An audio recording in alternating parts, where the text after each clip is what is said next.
This is the Transformers Generations Studio Series number 66 from the movie Transformers Revenge of the Fallen, Leader Class Constructicon Overload. And yet again, another major piece in the Devastator Revenge of the Fallen Gestalt Combiner that we've gotten from Hasbro and Takara Tomy. So excited to actually have this figure. I picked up this figure at our Toys.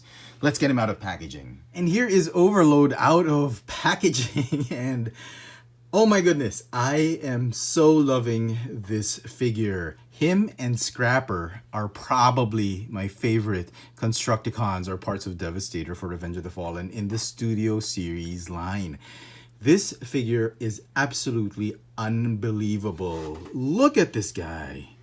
Feels like he's a big, huge crab, you know, that's just about to pounce on you. Now, originally, the design called for something like this. He was supposed to look like, I believe, an arachnid or like a spider. It had 4 legs and 4 arms that had scorpion pincers and a scorpion stinger. Something like that. I think this was a very early concept, and I thought this looked very epic. And then eventually they decided to go with a more simpler concept with 2 legs and 4 arms, and still retain that stinger up top that transformed into a loader, which this one, I believe, is based on. They just made the feet a little bit more narrow. And they kept the arms and the stinger as well. I like the design. I absolutely am in love with this design.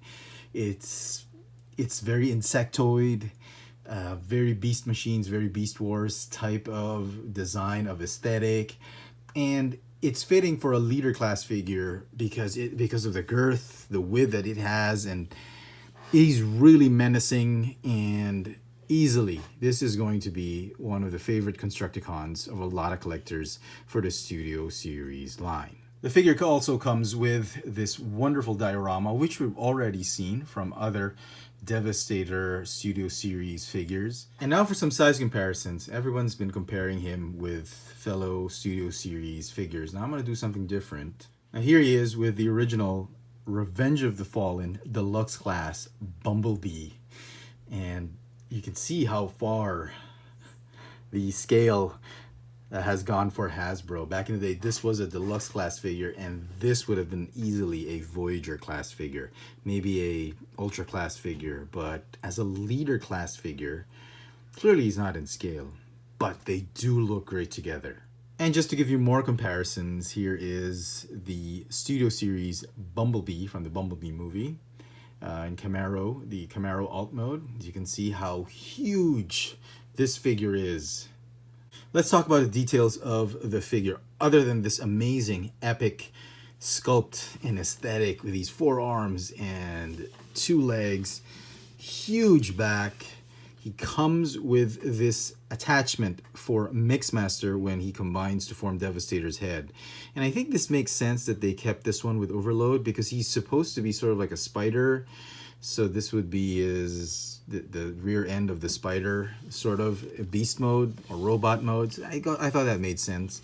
And if you look at his head sculpt, kind of arachnid type. Most of the Revenge of the Fallen head sculpts were really, for the Decepticons, were sort of insect-like, insectoid type. But this one, I think, has got to be one of my favorite sculpts. It really looks like a big spider, and I think one of the better sculpts that Hasbro and Takara Tomy have done for the Studio Series line. As you can see, there's a lot of various paint apps on the red plastic. There's some silver, gunmetal gray, even the hands, very nice molded plastic that is a little bit glossy, a little bit of a sheen to it. It's not flat, and the plastic doesn't feel cheap on this one. Now, I've always mentioned that the Studio Series plastic has grown sort of like a cheap feel over the years, but there's nothing cheap about this one. It's as heavy, it's as solid as, say, the plastic they used for Scavenger. That's how hefty, that's how great the quality of this figure is, in my opinion. Articulation for the figure. He's got a ball jointed neck, very tight, so up, down, and go left, right. There's no waist articulation, mainly because of transformation. Legs, they're on a very tight swivel joint right here that go in and out. There's a thigh swivel, very tight as well. The chicken leg can go, the knee can go forward and backward, and a rocker tilt for the ankles. No forward and backward for the ankles. My only gripe in terms of the articulation for this figure, everything's tight, but the hinges or the pins that allow the figure to do the splits, it's a little bit loose, or it kind of buckles on the weight of the figure. It's not super loose, as you can see. It's really a tight hinge, but because of the top heaviness and weight of the figure, it kind of wants to buckle down when you get him in very dynamic poses. Now, I'll talk about the arms right now. I wanted to talk about the arms last because I think it has the most intricate articulation for any Studio Series figure. Let's start with this one. The shoulders can go up and down like that, mainly because of transformation. This is the prone position. That's where you want to keep it on. It's got a ratcheting swivel right here to make both arms forward and backward. The outer arms have another hinge right here, mainly again because of transformation, go in and out. The inner arms have a swivel, a double jointed elbow, and a hinge wrist or a hinge claw for that. The outer arms can swing in and out because of transformation as well. There's a sort of an elbow bend right here, and a forearm swivel right here, and a double jointed wrist for that claw, that scorpion claw or crab claw. It would have been nice if they put an extra hinge right here. Other than that, I'm just loving every single bit of engineering that Hasbro and Takara Tomy put on this figure. One last look at him before we get him into his alt mode. So transformation, I found out that the best way to do it is to put him in this plain vanilla standing pose, and it's easier to put all the pieces together and transform him into his alt mode. So let's get started. All right, in this position, first thing you want to do is that scorpion spike, put it out, close it in, untab the driver's seat or cockpit of the vehicle, and then put this whole assembly down right here. Okay, at this point you can probably go ahead and do this and fold it like that. Okay, then what you want to do, we'll do the arms first. Rotate the wrists this way, that. You want to go ahead and just put the shoulders up like this so that they're out of the way, and then this wrist or forearm, you want to twist it a little bit off to the side like that, so you can tab it in. This tab right here, okay, that slot right there. Okay, so you want to do it. You want to slide it over here. Do it like that. Make sure it slides in. Okay, like that. Do the same on the other side. Go ahead and slot it in.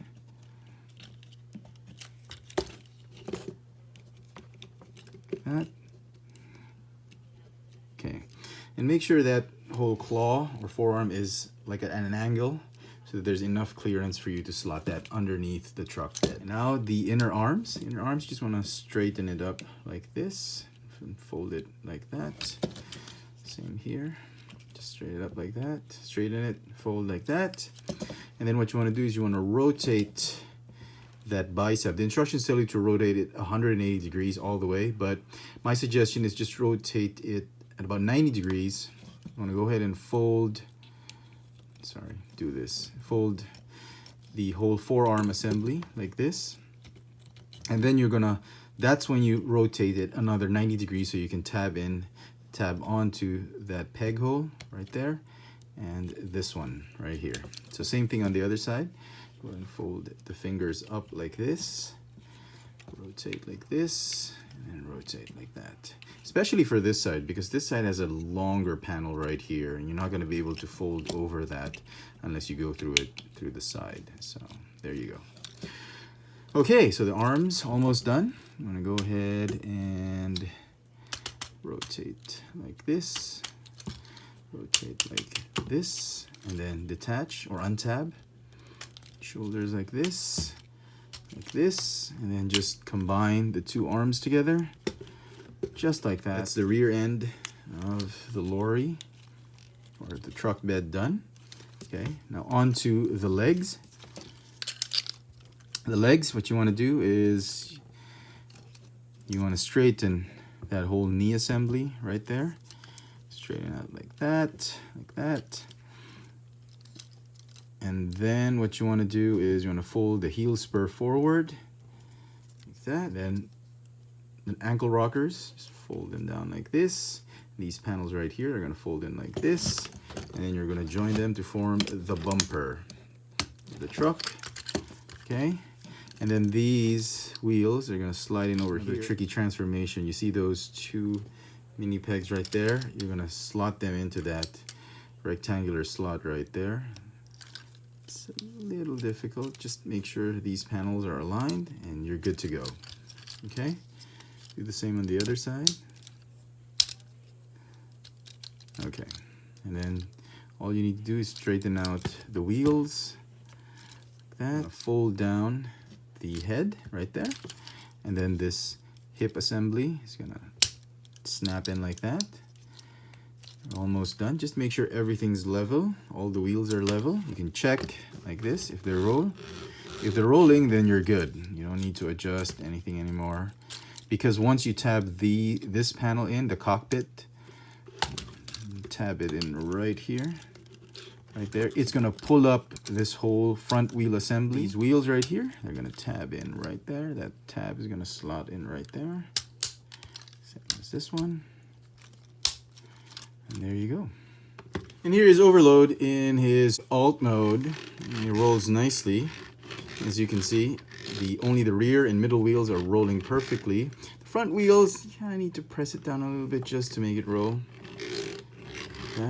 That sound you're hearing is grinding of this wheel on the fender's plastic somewhere underneath that.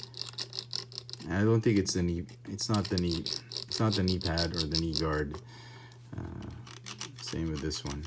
Anyway, it's fine. So yeah, for size comparisons, here he is with Studio Series Bumblebee 70s Camaro. Great scale. I think they got this one right. Not just in robot mode, but even in alt mode. I love the design of this vehicle. I love the transformation. Transformation seems to be very seamless. It's a very solid, hefty alt mode.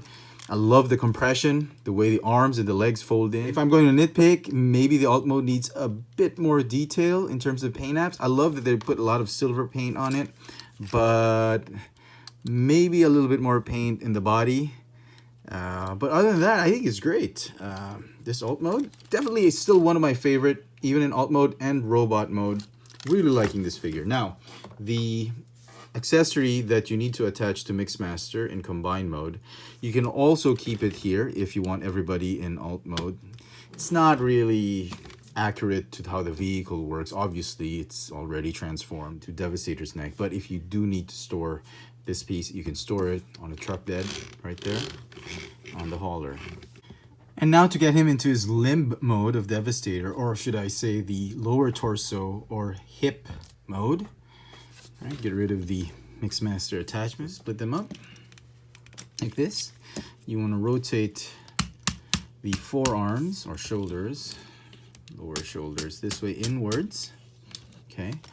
And then what you want to do is you want to rotate the upper shoulder this way to form the hips. And then you want to just bring everything all the way up right here, like that.